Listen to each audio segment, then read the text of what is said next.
Polish nation rejected you, dear leftists, 8 times. 8 times in a row you have lost elections in Poland. So get used to it, because you're going to lose again. What's up, everybody? This is Mike. Today I'm going to talk about the Polish elections, the parliamentary elections taking place right now as we speak, that could send shockwaves through the country for the next upcoming 4 years. We have 3 power players in position right now. The first party is PiS, headed by Kaczynski and this other guy, Morawiecki. We have the second party, which is the KO party, headed by Donald Tusk. And we have the third party, which is the kind of third way, if it actually translates to the third way, headed by Szymon Hołownia. All of these parties, in my opinion, as a foreigner, have a lot to offer depending on what your politics are and what's important to you. I've spoken to many Polish people in the very liberal city where I currently reside who are all voting for more or less Lewica, or the KO party, which is more aligned with the EU. And then you have the other side of the political spectrum where you have PiS. There are a few things that PiS is very infamous for in terms of their stringent anti-abortion laws. This seems to be something that is high on the priority list for people voting here in Poland, in especially the bigger cities here in Poland. It seems like a lot of the outer lying cities, more of the countryside villages, these people predominantly vote for PiS, and they're of a certain age demographic. And then you have more of the KO party, which is more of the leftist, progressive, liberal side. They don't want a lot of church involved into the educational institutions. And then you have the third way, which is more about the EU climate 2050 agendas, maybe providing more social care or a safety net for certain individuals that live in Poland in terms of unemployment. PiS party, going back to them, is the most popular party right now because they give out a lot of subsidies to the people here in Poland. Polish people of a certain demographic hate this party because they feel like they're buying votes. But me as a visitor and a guest here in Poland, I tend to like PiS party, not because of any particular policy, just because they are very driven in terms of giving help to the society. So they have a very good program, in my opinion, to try to stimulate or elevate the birth rate. So they have a 500 plus program that is going to be elevated to 800 plus. They've extended senior Social Security benefits, where I believe they received an additional 2 payments per year. So if you're talking about a year, you have 12 months in a year, they're going to hand out 2 additional checks, so they get a 13th and 14th payment. So PiS, the way I see it, are more aligned with the church, more into social benefits, and a lot of people on the left here believe this is a very irresponsible way to spend money. It's not the best way that you should go about allocating government funds. KO party is more about limiting government, intervention, having people pay a little less taxes, maybe a little bit more unfettered capitalism, more about free market. This is the party I was talking about previously that is headed by Donald Tusk, which again, he was the former EU president. And then we have the third way, like I said, with Szymon Hołownia, that has very good policies that are maybe more focused around animal rights, Europe 2050, climate agendas. He's more lockstep with the EU, if that makes any sense. Anybody that might watch this video, where the differences are between the 3 parties. Some of the things I learned about Polish people is that they're very literal, and you can't just spew a lot of political propaganda. When you campaign on certain things, they really take it seriously. So when people go on the campaign trail and just saying, a woman belongs barefoot and pregnant, and the place of a woman is in the kitchen, Polish people take offense to that. You can't just spew out political rhetoric and think or believe it's going to go well for you. So I can see across the board from everybody I've spoken to, and I hear Confederacja has a very good program when it regards tax and taxation.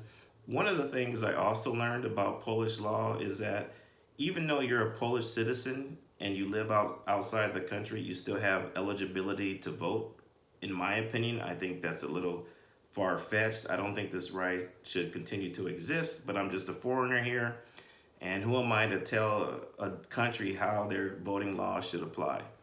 But I think it's really, when you're disconnected from a country, I don't believe you should vote. For me, it's very irresponsible to vote. I could tell you about Donald Trump in 2016.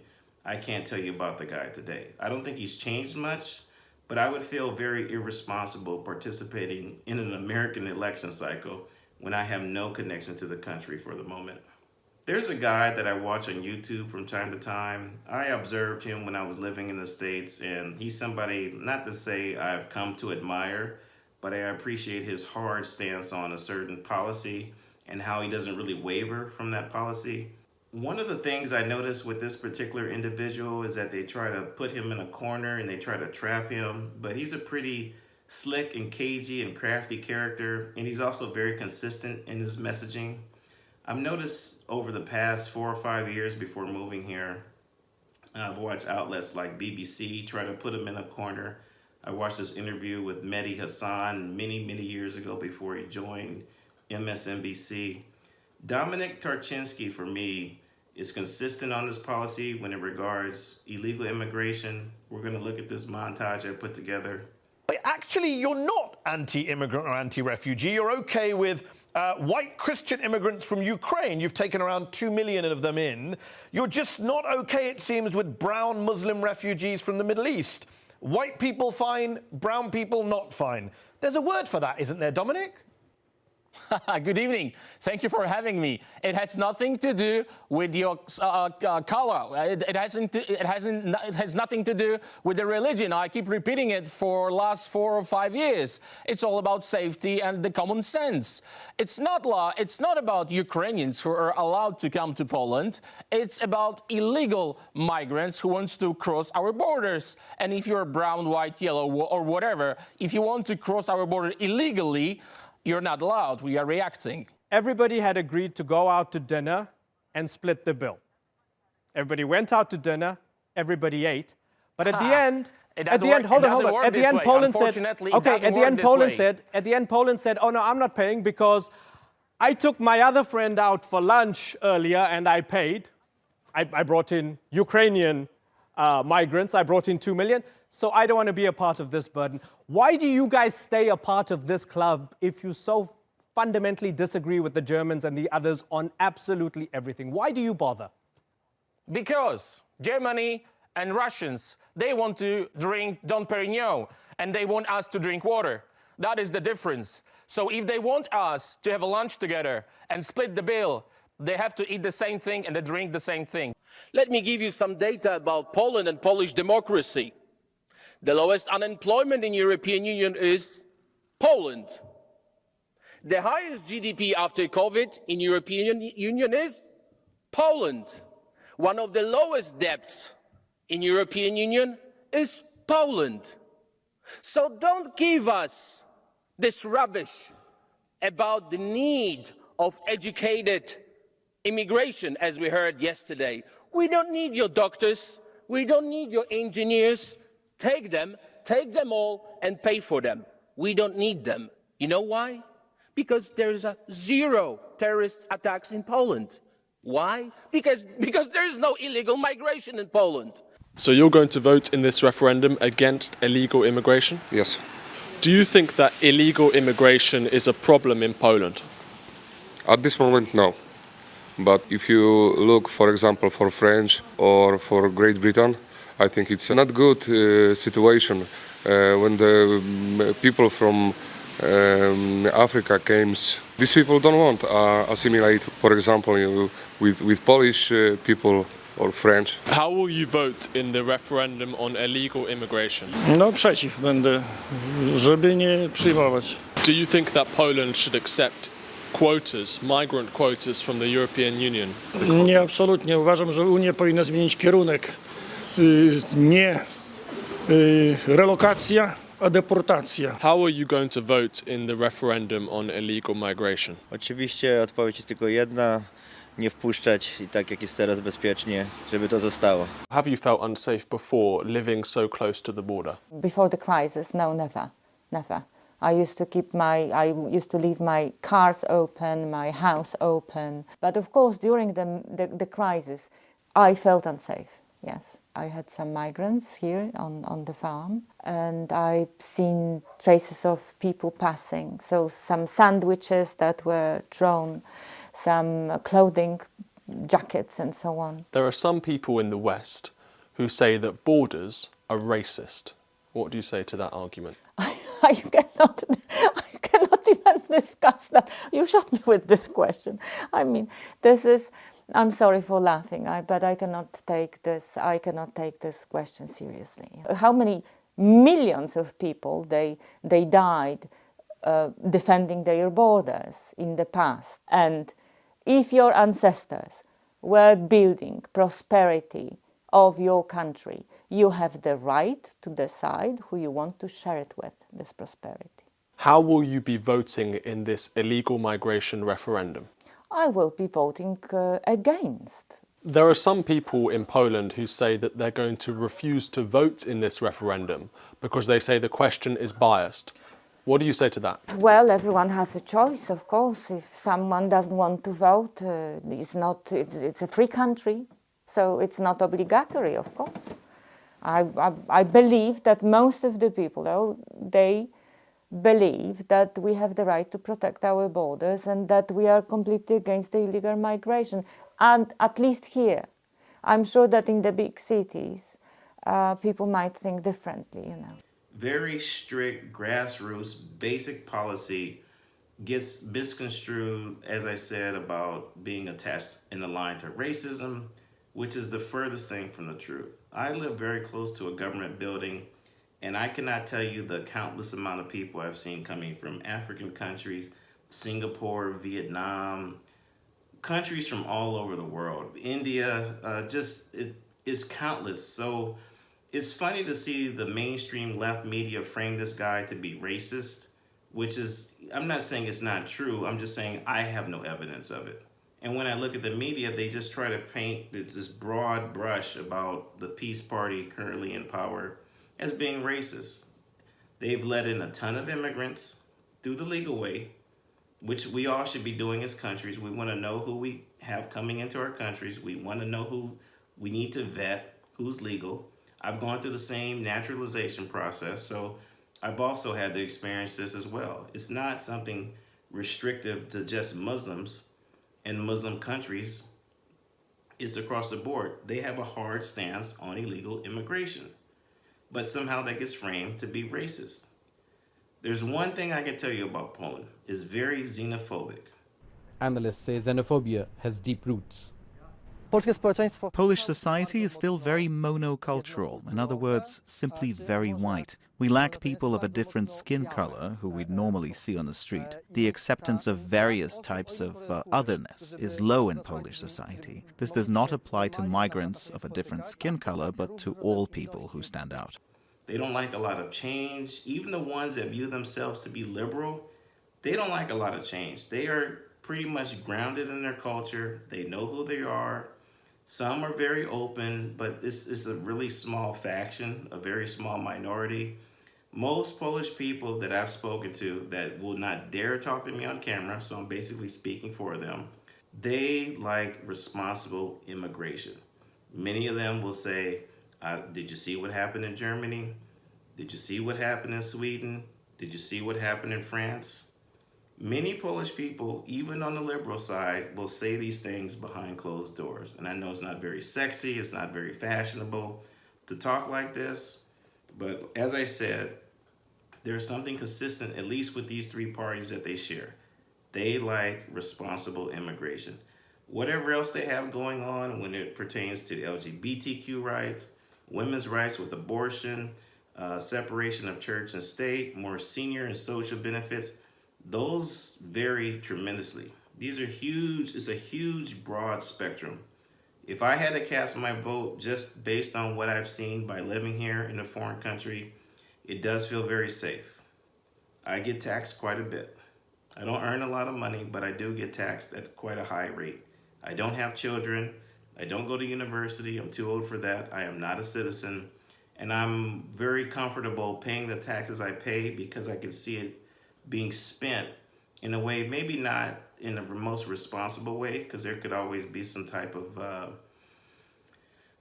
concessions. I think the Peace Party could make some concessions in terms of the way they distribute public funds. So they have 500 plus, like I said. They have it's been extended to 800 plus, which is to promote childbirth policies. A lot of these people are receiving money and benefits that are considered to be pathological families. And this is where a lot of the upheaval comes from on the left, where they just don't believe that that money is being spent responsibly and how these people that are receiving these benefits should be vetted a little bit more. I believe a lot of that. I believe if you haven't looked for a job in a year, probably you should have some type of social worker come out and check your house, see if you're still eligible to receive such funds. I believe that's a very good aspect of what the KO party has to offer, that they want more responsible spending.